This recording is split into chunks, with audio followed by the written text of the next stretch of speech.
Hello there everyone and welcome to another video with Hypnotherapy Training International. And today we're going to ask Dr. John Butler, how do you settle on a hypnotherapy training course? What are the criteria to look for? What kind of a teacher of a school you're looking for?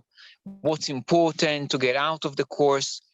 And the credentials. So Dr. John Butler, maybe you can help us because there's so many courses and with some mind-blowing claims that in one day you're going to become a person with a cloak that can jump off anything and can fly anywhere and can fix everyone at the flick of a finger. So tell us a little bit, help us make some sense out of this varied offers out there and how we can choose and settle into something positive that will make a real impact both to us personally and to our clients. Well, thank you, Idan. And that's a big question because as you say, there's all kinds of claims, there's all kinds of approaches to the subject, and it's unregulated. So anybody can set up as a therapist or as a teacher in many parts of the world.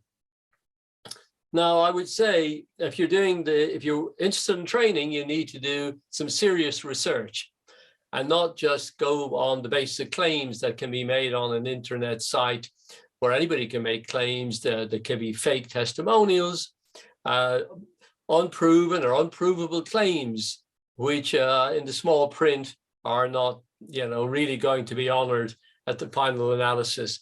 All kinds of financial claims of what you can earn and so on. And I've been working as a therapist for over 40 years. I've trained many competent therapists over about 30 plus years. And so I have a lot of experience of what's out there. And I don't want to be biased because automatically you could say, well, your experience is yours, others have different experience, and that's also very true. And I encourage my students to study the subject in depth, studying from different sources in terms of literature and so on. That doesn't mean jumping from course to course, which will usually mean you don't become very solid in any one proper training. And it's, in fact, then you end up being undertrained, even though you've actually done an awful lot of training. And so I've often found that working with people, sometimes we have to untrain them almost to train them again. Because in my view, they've developed some very bad techniques, some very inadequate, ineffective skills, and have a lot of incorrect knowledge. It's a field that there is a lot of different opinions about what hypnosis is, how it works in therapy, and so on. So at the same time, it's a wonderful field to work in, to do the good work you can do to help people out there and help yourself in your own growth. I believe by helping others, we help ourselves in the most deep, fundamental ways. Financially, it's a viable profession, provided you persist, you study hard, work at it consistently to keep upping your game, and then develop an entrepreneurial sense without ever descending into the hucksterism and some of the worst elements of the field of hypnotherapy. So looking at the course, I would ask the question always, looking at, is it an elementary or a more advanced course? And if it's claimed to be more advanced, look at the material. Does it seem that way? Or is it just simplistic information dressed up with a new garb, saying this is kind of the latest, the most wonderful, and so on. And you're asked to believe in this, and it's an act of faith that you're taking on there, that it really doesn't have a history of coherent, consistent application to justify perhaps some of the claims. So take everything with a pinch of salt. So as you look at the content of the course, how long is it as well? Of course, a very important question. You can't become a master in a week, 10 days. You wouldn't want your plumber, I would say, to fix your central heating system on the basis he had a 7 or 10-day training. So as the content of the course, then, is there a coherent structure, coherent set of principles of philosophy? Is it really in depth? Or is it more of a bag of tricks, or a shepherd's pie with a lot of largely unconnected ideas and techniques just thrown together? Or as I say, is it a kind of magic formula that's supposed to be so incredibly effective, and with little data to back it up. Now, if you study in a proper course, you will be getting good information that's been tried and tested in the field, often by some of the best medical, psychiatric, psychologist people from the academic community, and from some of the best therapists who you can look at their work and listen to them. And I would interview, and going on a course, I would interview the trainer. The head trainer is going to be very important. We'll come to that in a minute. So as you look at the subject matter and look into then the kind of material that you're learning, is it just a list of techniques which anybody can scrape off the internet? Or does it look like that's going to be covered in really some sufficient depth?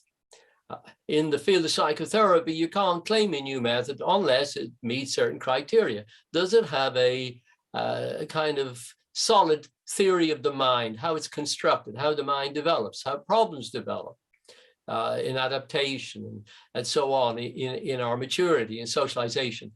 And then as problems develop, does it have a set of theories and methods that constitute the therapy? So if you look at all of that, then you have to make some clear decisions, and don't be afraid to ask the teacher. Now, you need to look at the course. Does it have enough time for demonstrations, practicals, relevant theory, as I say, and also look at things like the cost. Is it justified for what you're learning? It may take years to pay back a course which you've had to make a big financial investment in. And in fact, the high price doesn't guarantee high quality. It may be quite the reverse. It may be a high price that just as a marketing strategy. And you need to be careful even with some courses that, are you really getting into a kind of a cult-like situation where you have to become essentially an affiliate, a proselytizer for the method, and you're simply working to pay off your fees? You may even be roped into doing teaching.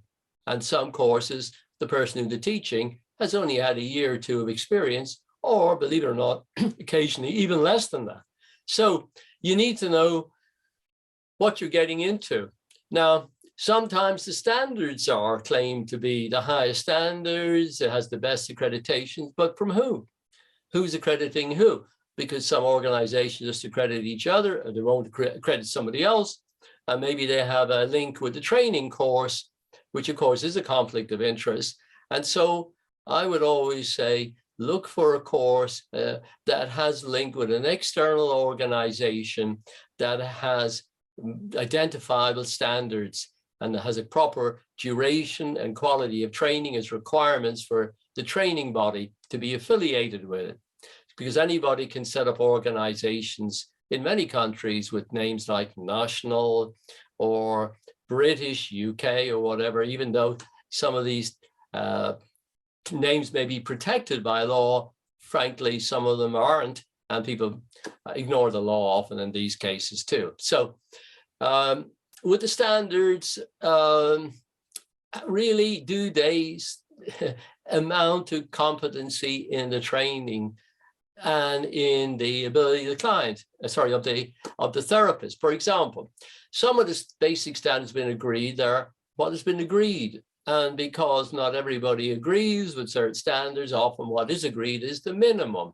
It's the minimum, the base in which that agreement has been developed. I started working with those standards back in 1984 and got people together from different schools to start working on those.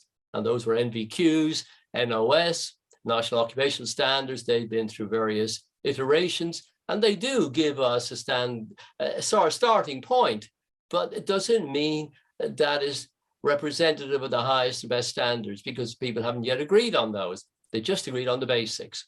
And so you need to be very careful about claims that this is the highest and best standard and so on.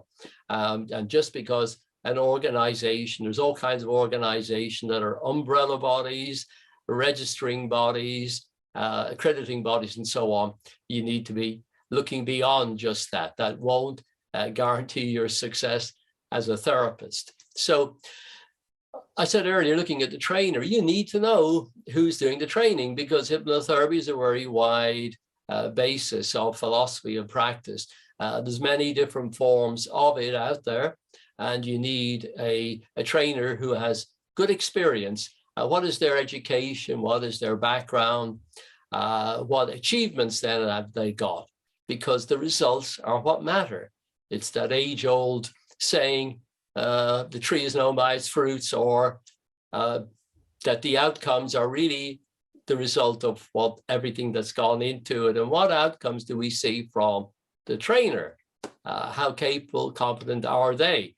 And so you need proof of that, not just claims. So this must be something you research carefully. Don't be taken in by a kind of fake charisma, buying into a unique system with a great guru who doesn't even always tell where the information has come from, but it's just repackaged as a new creation. You need to know the history of what you're learning, and whether it's come from the Ericksonian or Gilboyne or Dave Ellman, and going back to the 19th century, the classical hypnotism, and even further back, we can look at and make sure that what's being taught is properly referenced.